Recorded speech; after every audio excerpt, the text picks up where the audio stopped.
Go ahead, fellas. Thad. Talk about how important this was. I mean, 0-3 against ranked teams coming in to get this type of win. It could have been against anybody, but against the #2 team in the country. Does that give you guys some confidence hopefully going forward? I hope so. And I say that because we beat a great basketball team. You know, you look at it and you say great win, but I think this game signifies we're halfway through our season. This is 16 games. I think we're guaranteed 32 or whatever it is. So, you know, you still got a long way to go.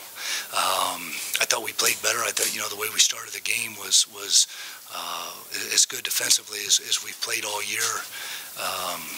But, you know, yeah, I want our guys to enjoy this one, especially going into a bye week.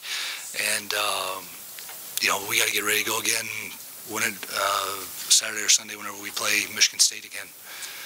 Dad, what was different down the stretch of this one? This year and going back to last year, you guys have had leads and lost them late in the game. Today you blew the lead, but you were able to still get a win. What was different today?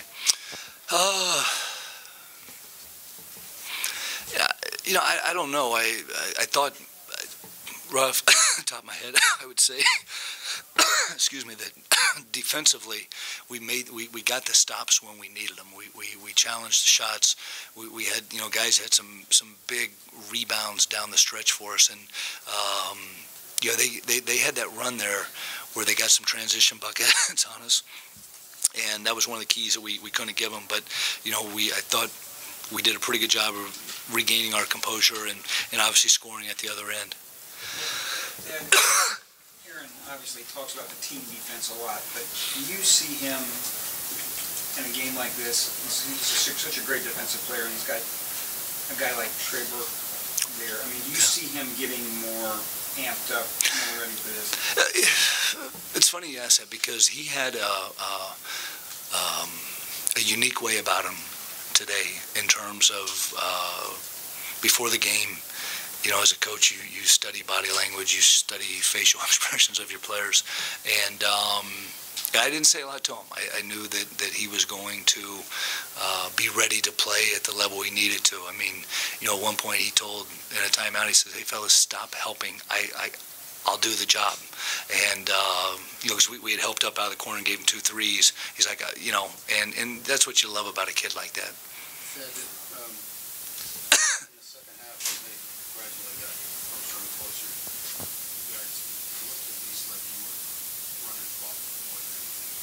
Mm-hmm.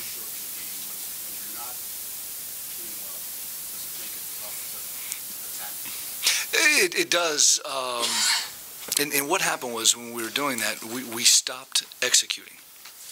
And, you know, offensively, we needed 5 guys ready to go. And we went through a stretch there where only 2 guys, the guy involved in the screen and the guy involved with the ball, were the only 2 guys that were playing.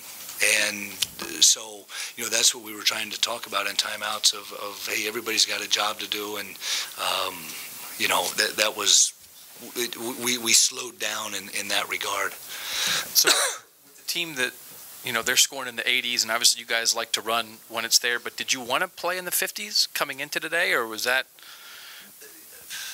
You know, I didn't know. I always want to score 100 points, but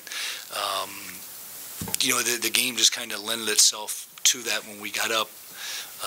You know, we got off to a great start and kind of died down there in the first half, into the first half. But you know, it was more of, hey, let's make them work a little bit, let's make them guard us, and you know, it just ended up kind of the way it did.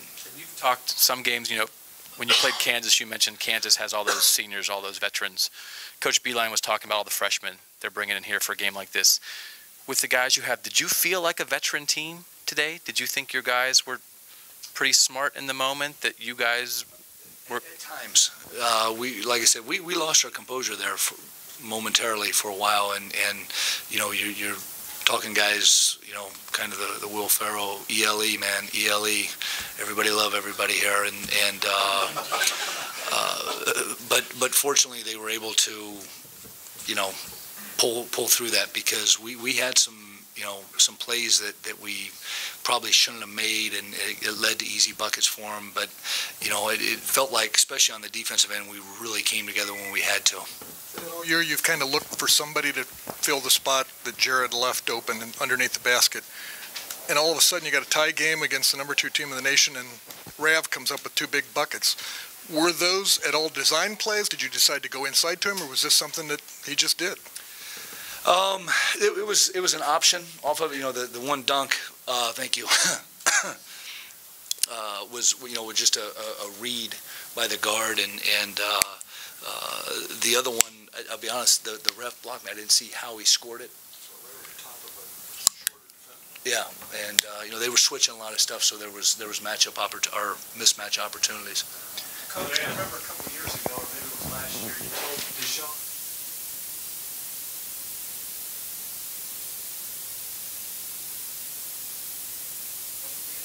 No.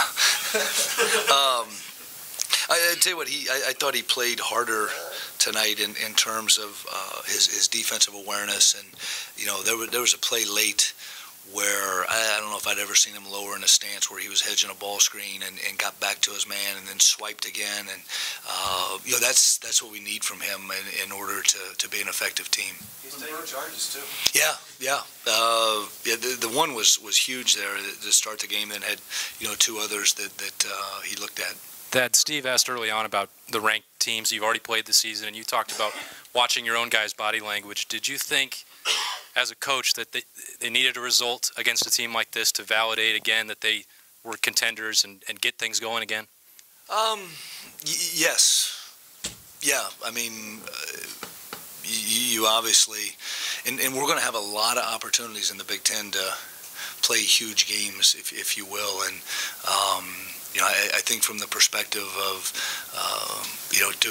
Duke and Kansas in here, both were winnable basketball games. Today, fortunately for us, we were able to come out and start the game the way we did, and then finish it the way we did. That in between, that was a little scary. Aaron kind of fueled you guys on offense. We talked a lot about his defense, but fueled you guys early on offense. Has he found something in the last 2 games that was maybe missing offensively? Looks more aggressive, at least going to the basket, and more comfortable. I thought that he was making great reads in terms of what they were giving him and where he was attacking, and we need Aaron to be aggressive minded in that regard of looking to score, but he'll also find guys. He knows where the ball needs to be.